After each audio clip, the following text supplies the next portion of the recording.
जगदीश श्याम जी आए और अपना विचार रखेंगे।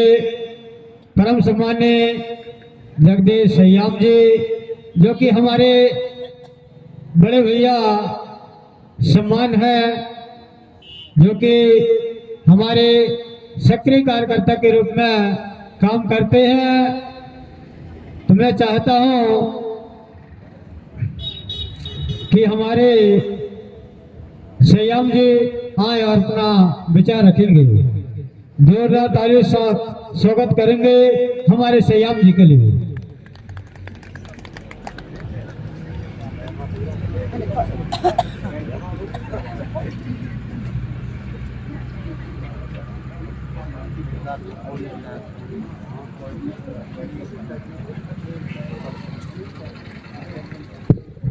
हेलो हेलो हेलो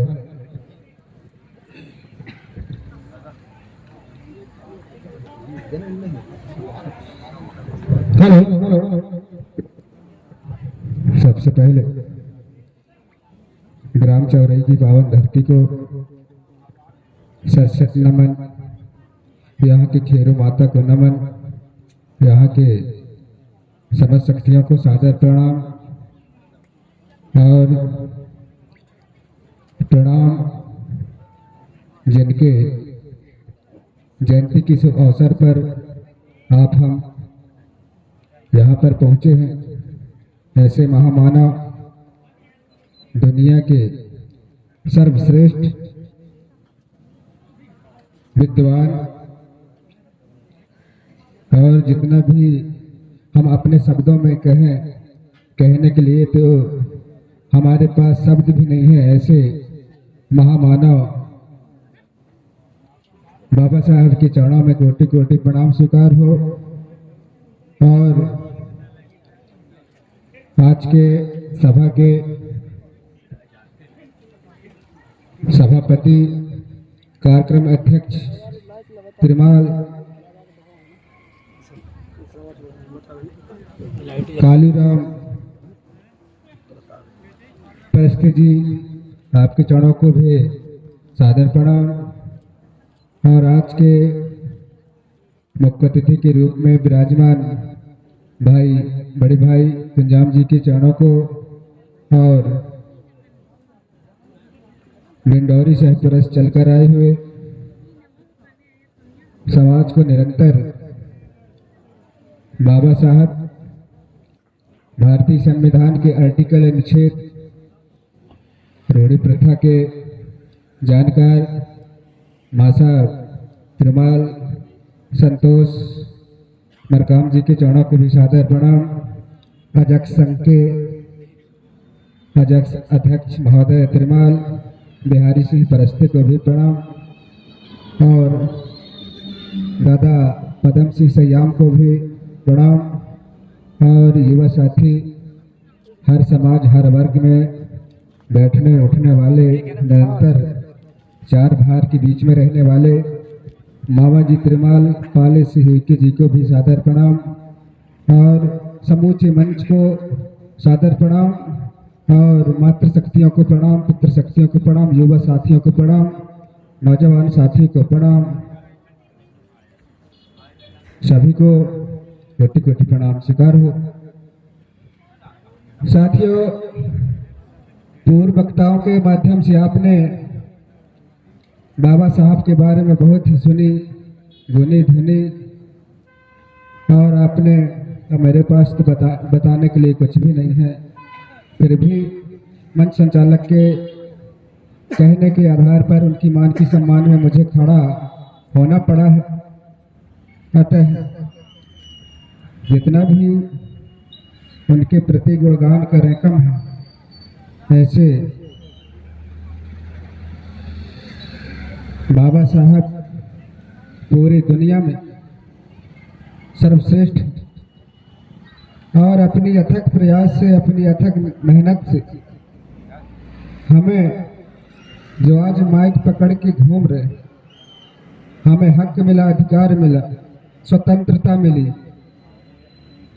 बाबा साहब की देन।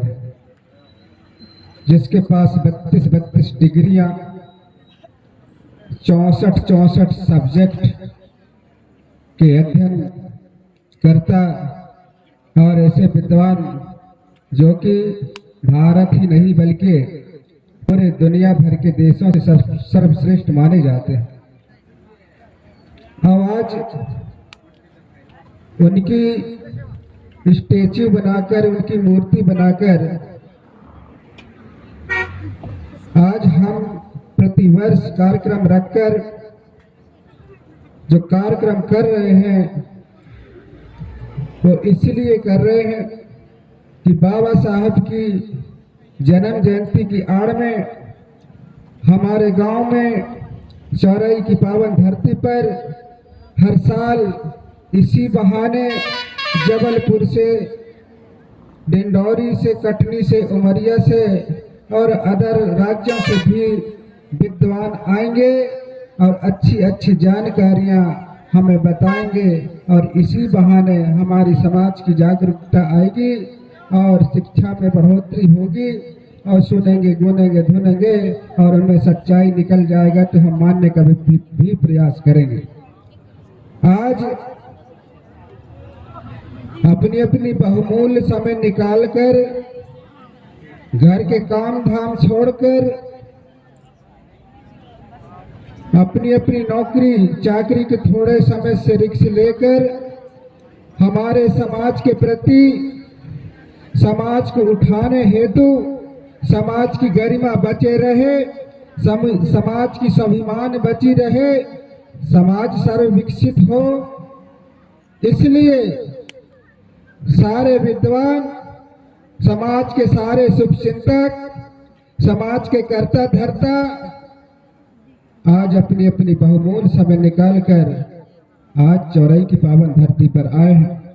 इसलिए हमारा भी कर्तव्य बनता है कि उनकी शुभवाणियों को, उनकी सुमधुर, उनकी ज्ञान को, उनकी मेहनत करके जो अध्ययन करके आते हैं उन शुभचिंतकों की बातें ध्यान से सुने और उन बातों को अनुसरण करने का भी कष्ट करेंगे।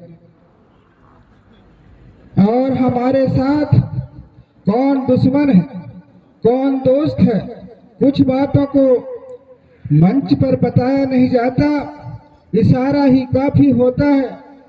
जैसा कि बाबा साहब उंगली करके इशारा देता है, उसका मतलब क्या है? बहुत से विद्वानों ने इसका मतलब भी बताया गया है। जैसे कि कभी कभी हमारे हाथों की इशारा को हमारे घर के, हमारे मित्र, हमारे सगे संबंधी समझ जाते हैं, कभी कभी आंखों की इशारा को समझ जाते हैं, कभी कभी गर्दन हिलाने की इशारा को समझ जाते हैं। उसी तरह बाबा साहब भी उंगली करके, इशारा करके समझाता है, संकेत करता है कि आप यहाँ नहीं वहां जाओ, आप पार्लियामेंट में जाओ, आप पढ़ो लिखो, आप सदन में जाओ, ताकि आपका भी विकास होगा। और विद्वानों के माध्यम से सुनने को मिलता है और सच भी बात है, जिसका होता है राजा उसका बचता है बाजा, जिसका होता है राज उसका बनता है काज।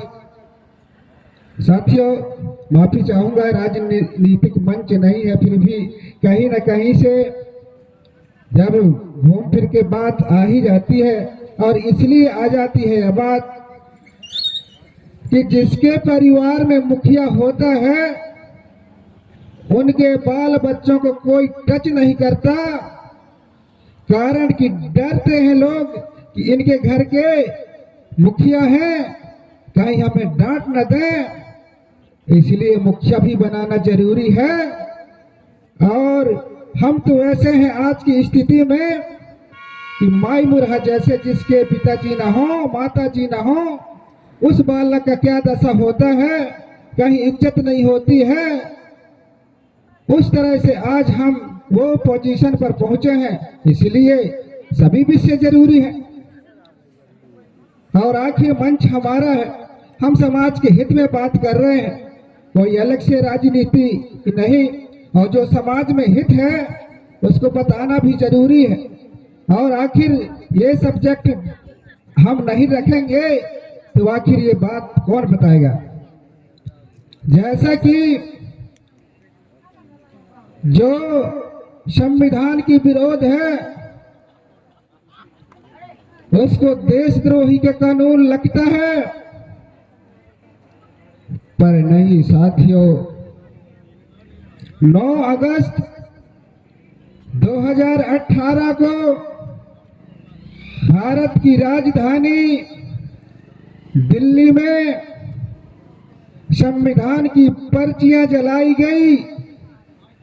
सीसीटीवी कैमरे में नहीं दिखा, पुलिस की आंखों में नहीं दिखा। भारत के प्रधानमंत्री नहीं बोले, फिर भी विपक्ष दल के नेता को बोलना था, पर नहीं साथियों, किसी ने चूं तक नहीं कहा। इतना बड़ा राष्ट्र ग्रंथ का अपमान हुआ, फिर भी ना तो कैमरे पर कैद हुई ये बात, न किसी के शासन प्रशासन के पदाधिकारियों की आंखों में दिखा। आखिर चल क्या रहा है, इस रहस्यमयी बात को समझना होगा। जैसा कि कोई चीज दिखने में पता नहीं चलता, पानी में शक्कर मिला देंगे तो शक्कर नहीं दिखता, पानी में नमक मिला देंगे तो नमक नहीं दिखता। जब उसको चखेंगे, जब उसको चेक करेंगे तब पता चलता है कि मीठा है कि खारा है। इसी तरह सबसे पहले तो हमें समाज के दुश्मन को समझना होगा कि कौन दोस्त है कौन दुश्मन है, तब कहीं हम कुछ उठ पाएंगे।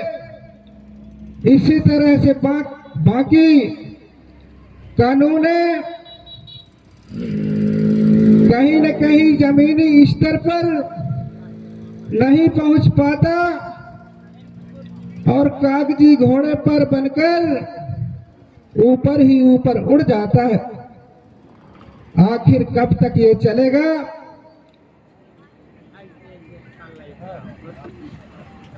चाहे कोई भी विषय पर हो, हमें सब जगह मीठा जहर पिलाया जाता है और उस मीठा जहर को हम नहीं समझ पाते और धीरे धीरे पायजन बनते बनते हमारा अंत हो जाता है। कहने के मतलब विकास से हम पीछे हो जाते हैं और नारा दिया जाता है सबका साथ सबका विकास।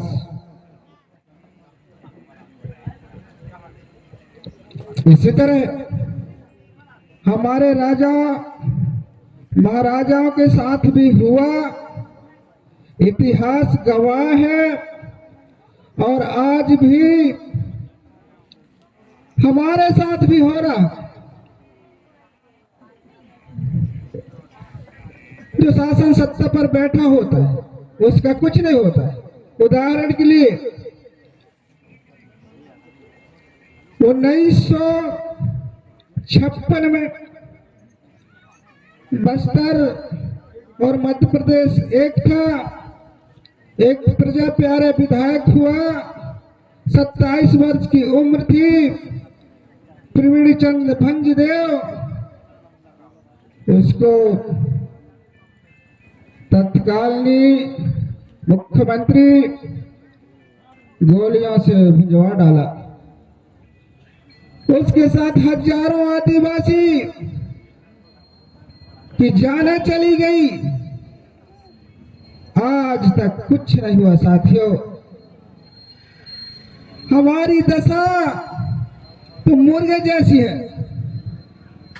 एक मुर्गा को पकड़ कर निकाला जाता है, वही मुर्गा फड़फड़ाता है, बाकी मुर्गा दाना खवाई में व्यस्त है। एक ना एक दिन हमारी पारी भी आएगी और वही दशा हमारे साथ भी होगा। समाज के दुख दर्द की बातें करते करते रोना आता है। हमारे समाज को क्या चाप दिए आज, समाज ही समाज को काटता है। आखिर हम जाति पाति की बात नहीं करते, भेदभाव की बात नहीं करते, ऊंच नीच की बात नहीं करते, हम तो बात करते हैं संपूर्ण मानव की बात करते हैं। मानव मानव एक समान और सबको शिक्षा सबको ज्ञान, यही है हमारा पैगाम और यही है बाबा साहब का देन। फिर भी कुछ लोगों ने जहर बोने का काम करते हैं और कहते हैं बाबा साहब तो ये है, बाबा साहब तो वो है। साथियों, कोई भी महापुरुष हो, वो देश के सभी वर्गों के लिए काम करता है। इसलिए महापुरुषों की जाति नहीं होती है, उनकी जाति होती है मानव जाति होती है, उनकी मानवता जाति होती है, उनकी मानवता धर्म होता है उनका। चाहे बाबा साहब हो, बिरसा मुंडा हो, टंटिया मामा हो, रानी दुर्गावती हो, शंकर साई रघुनाथ साय हो, चाहे शिवाजी जी हो, छत्रपति शिवाजी हो, जितने भी देश के लिए मरे मिटे हैं, देश के लिए उत्थान के लिए काम किए हैं, किसी ने अपनी जान गंवाई, किसी ने अपनी बच्चों की जान गंवाई, अपनी परिवार को नहीं देखा, इसीलिए भगवान बराबर हुए। इसलिए आज उन महापुरुषों को हम भगवान मानते हैं और भगवान बराबर, इसीलिए आज हमारे लिए ये भगवान है जिन्होंने समाज के उत्थान के लिए काम किया है, देश के उत्थान के लिए काम किया है।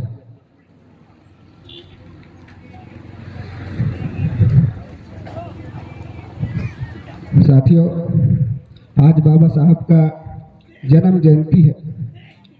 शायद मुझे ऐसा बात नहीं करना था, फिर भी क्या करें, कहीं न कहीं अपनी दुख दर्द बयां करना पड़ता है और ये अपनी समाज है, इसलिए मैं बोल पड़ा। अपनी मंच है। अपने घर में ही आदमी स्वतंत्र रूप से बैठता है, दूसरे घर में जाता है ना, यही भर का आधा कहा थे बस कैसो कहा ये कर बोल के बैठे। अपने घर की चलो हम अड्डी लगा के बैठेंगे मिला थे। उसी तरह है, ये अपना मंच है, अपना समाज है, अपना घर है, इसीलिए टूटा हो फूटा हो समाज के हित में, समाज के स्वाभिमान में, समाज की मर्यादा में, समाज की इज्जत में, समाज के उत्थान में बोलना पड़ता है। और बहुत से वक्ता अभी यहाँ पर बैठे हैं, बदल बदल के आपको स्वाद चखाएंगे, कभी खट्टा कभी मीठा, कभी चटपटे, कभी हंसाएंगे कभी रुलाएंगे और कुछ क्षणों बाद आप लोगों को गा के नाच के हंसा के समझाने का प्रयास करेंगे। उनमें गाना भी दर्शन है, ऐसा नहीं, नाचा में भी दर्शन है, कुछ न कुछ सब में ज्ञान छिपा है। मनोरंजन के साथ साथ उनमें भी कहीं न कहीं कुछ न कुछ दर्शन छिपा है। बातों ही बातों में आपके सामने छोटी बड़ी बातें की है, माफी चाहूँगा।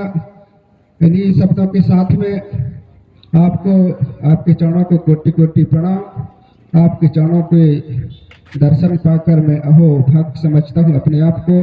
जहाँ भी मेरी वाणी में वक्तव्य में गलती हुई हो मैं माफी चाहूँगा। जय सेवा, जय बड़देव, जय गणवाना, धन्यवाद। लीजिए संचालक महोदय।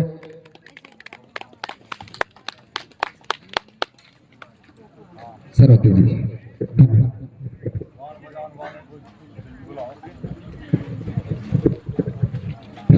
बहुत बहुत धन्यवाद सयाम, बड़े भैया सयाम जी, जो कि बहुत दिनों से इनका रिचार्ज खत्म हो गया था।